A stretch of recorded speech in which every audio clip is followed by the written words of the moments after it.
Dati pwede pang gawing biro ang kasabihang pansit na naman. Ngayon tila special na raw ang karaniwang paboritong merienda ni Roel Recto at mga katrabaho niya. Pang special, hindi ang lasa, kundi ang presyo. 150 na ngayon. Ano yun? Kulang tala kong pera. Ano po yan, sir?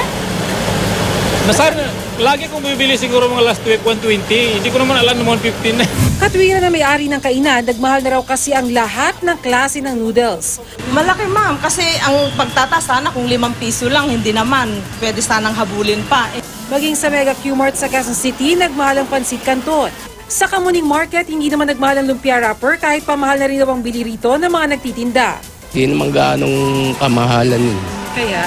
Hindi rin kami magtataas. Pero sa ilang supermarket, nagmahal na rin yan, pati ang iba pang may sangkap na harina.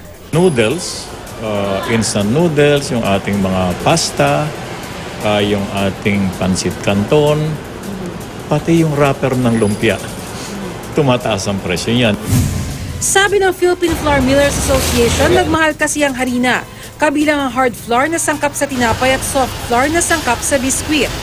Dahil din sa epekto ng tag-init sa trigo sa world market na ginagawang harina, sinabayan pa yan ang paghina ng piso kontra dolyar.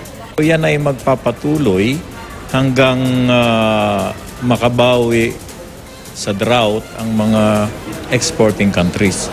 At more bad news. Dahil magmamahal din ang Noche Buena items, kaya naghahanda na ng SRP ang DTI. We were saying tataas ng around 3 to 8%, pero dun sa actual computation natin, the most percentage increase is 4.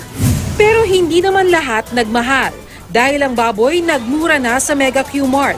Mas mura na rin sa suggested retail price ang tilapia at galunggong dito. Bumaba na rin ang presyo ng mga panggisa tulad ng sibuyas at bawang. Nagmura na rin ang mga gulay, lalo na yung galing Baguio. Ako si Bernadette Reyes, ang inyong saksi.